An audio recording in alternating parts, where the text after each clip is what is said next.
మహారాష్ట్ర రాజకీయాల్లో మరోసారి ఉత్కంఠ మొదలైంది. 3 ఏళ్ల క్రితం చీలిపోయిన ఎన్సీపీ ఇప్పుడు మళ్లీ ఒక్కటవుతుందా? శరద్ పవార్, అజిత్ పవార్ శిబిరాలు రహస్యంగా ఒక్కటవుతున్నాయా? మంగళవారం రాత్రి ముంబైలో జరిగిన 2 వేరువేరు రాజకీయ భేటీలు ఈ ప్రశ్నలకు మళ్లీ ఊపిరిపోశాయి.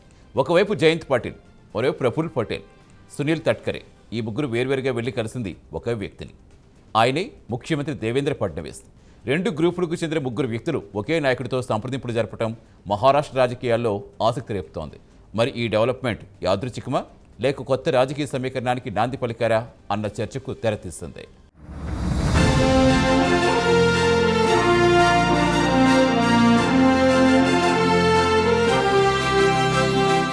మహారాష్ట్ర ఆర్థిక రాజధాని, రాజకీయాల్లో కీలక పరిణామాలకు కేంద్ర బిందువుగా ఉండే ముంబైలో మంగళవారం రాత్రి రాజకీయ వర్గాలను ఉలిక్కిపడేలా చేసే పరిణామాలు సంభవించాయి. పవార్ వర్గానికి చెందిన ఎన్సీపీ మహారాష్ట్ర అధ్యక్షుడు జయంత్ పాటిల్ ముందుగా శరద్ పవార్ను కలిశారు. ఆ తర్వాత నేరుగా వెళ్లి ముఖ్యమంత్రి ఫడ్నవీస్తో సమావేశమయ్యారు. అదే సమయంలో అజిత్ పవార్ నేతృత్వంలోని అధికార ఎన్సీపీ నుంచి సీనియర్ నేతలు సునీల్ తట్కరే, ప్రఫుల్ పటేల్ కూడా ప్రత్యేకంగా ఫడ్నవీస్ను కలిశారు. ఈ భేటీలో ఏం జరిగిందో అధికారికంగా ఎవ్వరూ వెల్లడించలేదు. అయితే ఇది కేవలం మర్యాదపూర్వక భేటీగా పరిమితం చేసే పరిస్థితి లేదంటున్నారు రాజకీయ పరిశీలకులు. ఎందుకంటే కొద్ది వారాలుగా ఎన్సీపీలోని 2 గ్రూపుల విలీన ఊహాగానాల మధ్య జరిగింది కాబట్టి.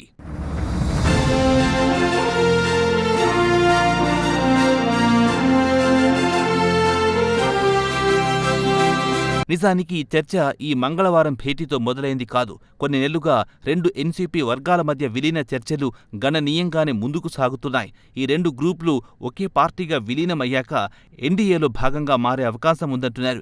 ఇటీవల స్థానిక సంస్థల ఎన్నికల ఫలితాల తర్వాత 2 వర్గాల నేతలు రాజకీయ నేపథ్యాన్ని సిద్ధం చేసుకుంటున్నారని మరాఠా రాజకీయ నిపుణులు అభిప్రాయపడుతున్నారు. అంతేకాదు, జయంత్ పాటిల్, బీజేపీ సీనియర్ నేత వినోద్ తావడేను కలవడం కూడా ఇటీవల రాజకీయ వర్గాలు పెద్ద చర్చకు దారితీసింది.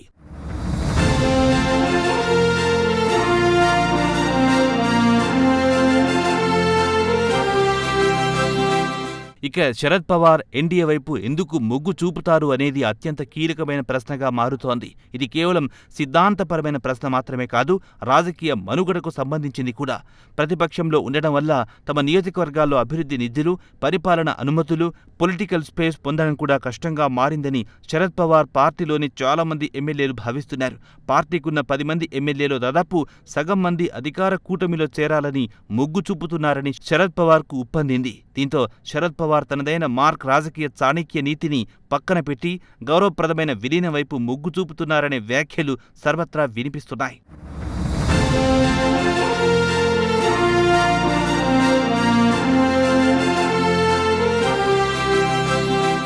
విలీన ప్రక్రియలో అనిశ్చితి కొనసాగితే పార్టీ నుంచి ఫిరాయింపుల ముప్పు కూడా పొంచి ఉంది. ఆ విషయం తెలిసిన శరద్ పవార్ మాత్రం బయటకు ఎలాంటి కామెంట్లు చేయడం లేదు. ఎలాంటి నిర్ణయాన్ని కూడా ఇంతవరకు ప్రకటించలేదు. ఈ పునరేకీకరణ చర్చ అజిత్ పవార్ గ్రూప్ సంస్థాగత సవాళ్లు ఎదుర్కొంటున్న సమయంలోనే తెరపైకి రావడం గమనించాల్సిన అంశం.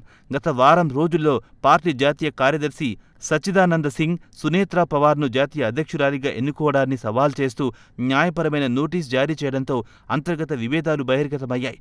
ఫిబ్రవరి 26న జరిగిన సంస్థాగత ఎన్నికలు పార్టీ రాజ్యాంగాన్ని ఉల్లంఘించాయని సచ్చిదానంద సింగ్ ఆరోపించడం గమనించాల్సిన అంశం.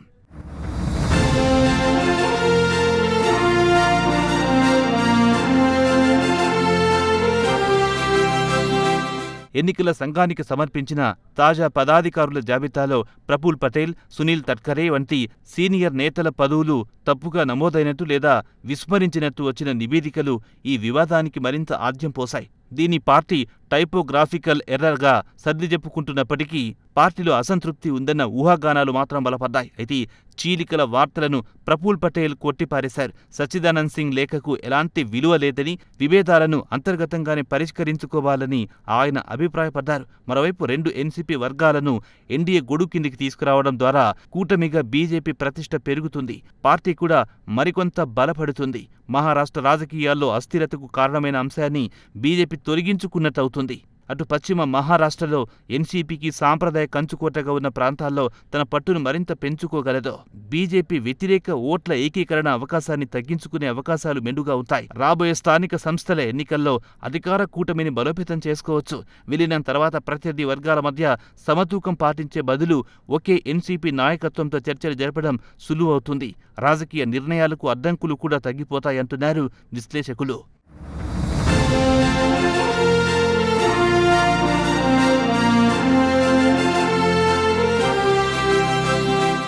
ఈ విషయంలో బీజేపీ మాత్రం ఎలాంటి చర్చలు జరుగుతున్నట్టు బహిరంగంగా అంగీకరించడం లేదు. విలీనం అనేది రెండు ఎన్సీపీ వర్గాలే నిర్ణయించుకోవాల్సిన విషయమని ఫడ్నవీస్ పదే పదే చెబుతూ వస్తున్నారు. ఎన్సీపీ శరద్ పవార్ గ్రూప్ను ఎన్డీఏలో చేర్చుకునేందుకు బీజేపీ ప్రయత్నిస్తోందన్న ఊహాగానాలకు ఫడ్నవీస్ ఇటీవల కొట్టిపారేశారు. కేంద్రంలో ఎన్డీఏ కానీ, రాష్ట్రంలో మహాయుతి కూటమి కానీ కొత్త పార్టీలను చేర్చుకోవాలని చూడడం లేదని ఆయన చెప్పారు. తమ తలుపులు కొత్త పార్టీలకు తెరిచి ఉంచి లేవని, ఎన్డీఏలో భాగమైన తమ కూటమి భాగస్వామ్యంతోనే పనిచేస్తున్నామని, ఫిరాయింపుల చర్చ నిరాధారమైందని ఫడ్నవీస్ వ్యాఖ్యానించారు. ఇక నెలల తరబడి సాగుతున్న ఈ ఊహాగానాల మధ్య గణనీయమైన అడ్డంకులు మాత్రం ఇంకా అలాగే ఉన్నాయి.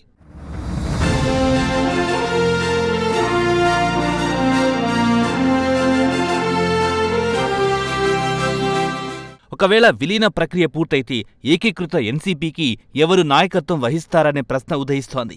శరద్ పవార్ ఇప్పటికీ పార్టీలో అత్యంత ప్రభావవంతమైన నేతగా, కార్యకర్తల్లో గణనీయమైన పట్టు కలిగి ఉన్నారు. మరోవైపు 2023 చీలికల నుంచి అధికార వర్గం స్వతంత్రంగా పనిచేస్తోంది. మహాయుతి ప్రభుత్వంలో అధికార హోదాలో ఉంది. ఈ రెండు నాయకత్వ వ్యవస్థలను సమన్వయం చేయడం జాగ్రత్తగా చేయాల్సిన ప్రక్రియ. ఇక మంత్రి పదవులు, సంస్థాగత పదవులు, శాసనసభ నాయకత్వం, పార్టీ యంత్రాంగంపై నియంత్రణ, ఇలా వీటన్నింటిపైన మళ్లీ చర్చించాల్సి ఉంటుంది. ఏ రాజకీయ విలీనంలోనైనా ఇవంతా సులభమైన చర్చలు కావన్న వ్యాఖ్యలు వినిపిస్తున్నాయి. మరోవైపు విలీనం పట్ల రెండు వర్గాల్లోనూ అందరూ ఉత్సాహంగా లేరు. బీజేపీతో జట్టు కట్టడం పట్ల శరద్ పవార్ శిబిరంలోని కొన్ని వర్గాలు అసౌకర్యంగా ఉన్నట్టు వార్తలొస్తున్నాయి. మరోవైపు ఆ వర్గాలు తిరిగి కలిస్తే తమ రాజకీయ పరపతిని శరద్ పవార్ గ్రూప్తో పంచుకోవాల్సి వస్తుందన్న ఆందోళన అధికార ఎన్సీపీ నేతల్లో ఉంది.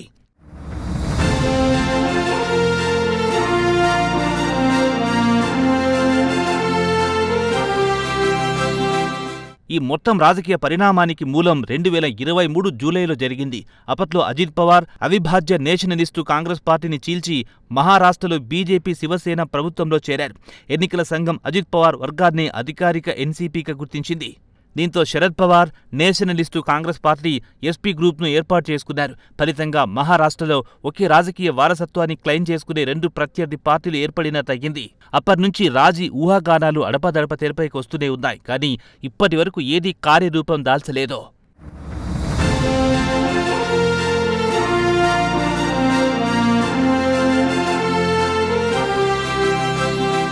విలీనం జరుగుతుందా, ఎన్డీఏలో చేరుతారా అన్న దానిపై ఇప్పటి వరకు అధికారిక ధృవీకరణ లేదు. కానీ ముందుకు సాగిన విలీన చర్చల నివేదికలు, రాజకీయ శిబిరాల మధ్య నేతల భేటీలు, మంగళవారం రాత్రి ఫడ్నవీస్తో వేర్వేరుగా జరిగిన సమావేశాలు, ఇవన్నీ కలిపి చూస్తే తెర వెనుక చర్చలు క్రియాశీలకంగా సాగుతున్నాయని స్పష్టమవుతోంది. మరి ఈ చర్చలు ఐక్య ఎన్సీపీ ఏర్పాటుతో ముగుస్తాయా, లేదా మహారాష్ట్ర సుదీర్ఘ రాజకీయ కుట్రల చరిత్రలో మరో అధ్యాయంగా మిగిలిపోతాయా అనేది ఎక్కువగా శరద్ పవార్ నిర్ణయంపైనే ఆధారపడి ఉంటుంది.